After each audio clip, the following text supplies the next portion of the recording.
This video will briefly discuss the study by Meltem Kok, PhD et al., 2023, published in the Journal of Hand Therapy, entitled Immediate Effects of Kinesiotaping and Dynamic Taping on Acromiohumeral Distance in Individuals with Symptomatic Rotator Cuff Tendinopathy.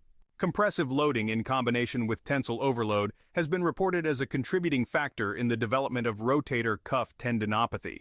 A reduction in acromiohumeral distance, AHD, a narrowing in the subacromial space during arm elevation, is thought to impact compressive loading. This is the first study to look at the impact of a dynamic taping upper limb offloading technique on the AHD while also comparing to a kinesiotaping technique in symptomatic subjects. The dynamic taping technique aims to take the weight of the upper limb. Dynamic tape comes in different grades of resistance and recoil. The authors chose to use Dynamic Tape Eco, which has a higher resistance but less elastic recoil than the original Dynamic Tape product. As a result, it can be considered less assistive than the original product, but may provide a stronger hold against gravity. Of course, more force can be obtained by using additional layers as required to achieve the aims identified through assessment.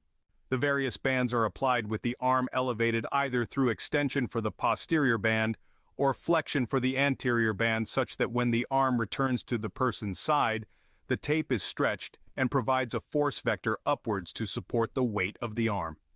The anterior band can continue posteriorly across the scapula to the contralateral side of the trunk to provide resistance to downward rotation of the scapula and a forward positioning of the shoulder. The change in position can reduce the distance between the center of mass of the arm and the axis of rotation, reducing angular momentum, dragging the arm downwards and the scapula with it. Furthermore, it can be argued that by maintaining a more upwardly rotated position, the lip of the glenoid and labrum can provide more passive support to the humeral head.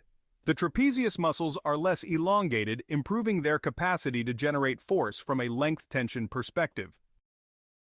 Overall, there is a reduction in the amount of force that needs to be generated and an improved efficiency in developing and transferring force, resulting in less work or load on the musculotendinous units responsible. This would result in a reduction in tensile loading. Another study by Huang Tizi and Kim Swai, 2020, showed that a similar technique resulted in improved activity of upward rotators such as upper trapezius and serratus anterior while reducing activity in the middle deltoid. The present study used ultrasound imaging to measure the acromiohumeral distance in 0 degrees and 60 degrees of abduction. Results showed an increase in AHD of 13.66% and 16.89% respectively in the dynamic taping group compared with 6.27% and 9.26% in the kinesiotaping group.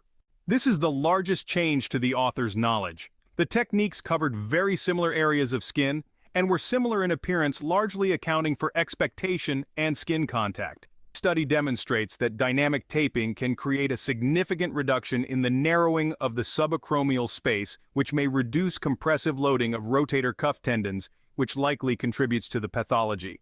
This may have influenced pain also. A couple of other studies have shown some changes in pain. However, they investigated different techniques, which would not be the technique of choice, or at least not in isolation. Further studies will provide further insight into immediate and longer-term changes in pain and pathology. To view the upper limb offloading technique similar to what was used in this study, along with further explanation, please visit